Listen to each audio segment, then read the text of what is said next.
तो हमारे इंडिया में एनजीओ का कंसेप्ट आज ही से नहीं आया है, ये हमारे इतिहास से चलता आ रहा है। जैसे कि आर्य समाज सोसाइटी, सत्यशोधक समाज, प्रार्थना समाज, नेशनल काउंसिल ऑफ वुमेन, तो ये सब सोसाइटियां बनाई गई थी एजुकेशन के लिए, गरीबों की मदद करने के लिए और वेलफेयर करने के लिए।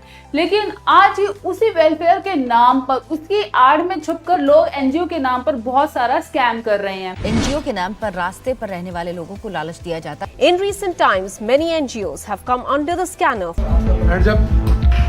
That it is, in fact, a threat to humanity itself. इसी के चलते Asian centre for human rights ने एक स्टडी निकाली थी कि काफी सारे एनजीओ स्कैम कर रहे हैं और वो उसका यूटिलाइजेशन, जो फंड उनको मिल रहा है उसके यूटिलाइजेशन की वो डिटेल्स भी नहीं दे रहे हैं। और हाई कोर्ट ने भी बोला था कि 99% जो एनजीओज हैं वो स्कैम्स के लिए बनाए हुए हैं, प्रॉफिट मेकिंग ऑर्गेनाइजेशंस बन गई हैं।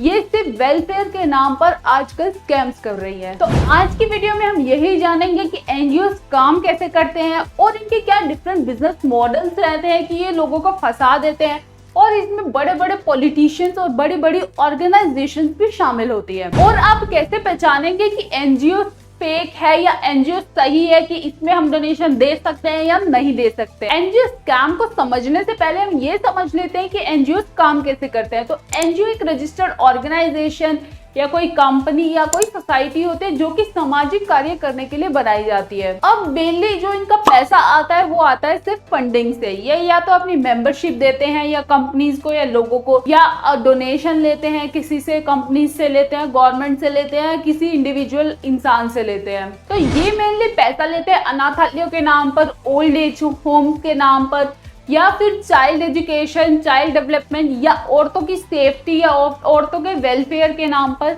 या कोई भी फिजिकली हैंडीकैप बच्चा है उसकी देखभाल के लिए या उसकी एजुकेशन के नाम पर। तो एनजीओ बच्चों की चाइल्ड डेवलपमेंट या चाइल्ड एजुकेशन के नाम पर कैसे पैसा लेते हैं, ये किसी गांव में जाते हैं या कस्बे में जाते हैं, वहां से बच्चों को लेकर आते हैं और उनके जो परिवार वाले उनको बोलते हैं कि हम इनकी देखभाल करेंगे और इनको अच्छी शिक्षा देंगे। तो ये उन बच्चों को अपने एनजीओ में लेकर आते हैं और कुछ फॉरेनर्स या कुछ बड़े बड़े इंडियन लोगों को इनवाइट करते हैं और उन्हें दिखाते हैं कि हम लोग इनकी देखभाल कर रहे हैं, हम लोग इनको अच्छी शिक्षा दे रहे हैं और आप हमें डोनेशन दीजिए। और बच्चों को अच्छे से ट्रेन किया जाता है कि उन लोगों के सामने उनको क्या बोलना है। अगर वो उनको ऐसा नहीं करते हैं तो बच्चों को पीछे से काफी शोषण किया जाता है। तो इसी तरह से ये बड़े बड़े लोगों से डोनेशन ले लेते हैं और उसका मिस यूटिलाइजेशन करते हैं।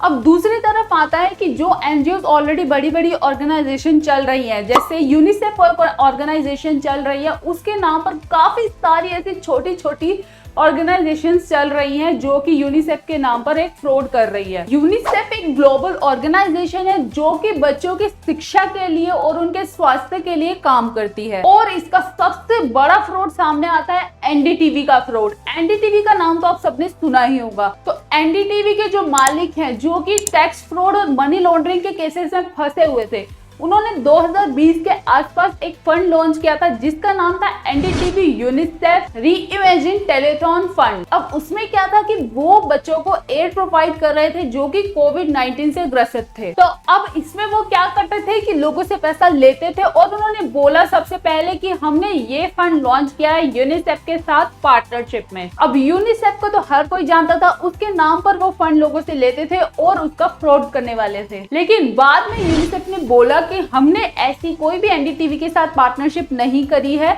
और ये फ्रॉडुलेंट तरीके से हमारा नाम यूज कर रहे हैं। तो इस तरह से सिर्फ एनडीटीवी नहीं, काफी सारी ऐसी ऑर्गेनाइजेशन है जो यूनिसेफ का नाम ले लेकर लोगों को फ्रॉड कर रही हैं। तो तीसरा मॉडल है कि ये लोगों की हेल्थ के नाम पर बहुत बड़ा स्कैम कर रहे हैं। अब हाल ही में यूपी में सीबीआई ने 10 ऐसे एनजीओ के प्लेसेस को पकड़ा था जहां पर क्या कर रहे थे, हेल्थ को दिखाकर लोगों से फंड लिया जा रहा था। एक ये हॉस्पिटल चला रहे थे और बोल रहे थे कि हम यहाँ पर लोगों की देखभाल करते हैं, जो फिजिकली हैंडीकैप लोग हैं उनकी देखभाल करते हैं, और ये फॉरेनर्स से या बड़े बड़े इंडियन से इसके नाम पर पैसा ले रहे थे।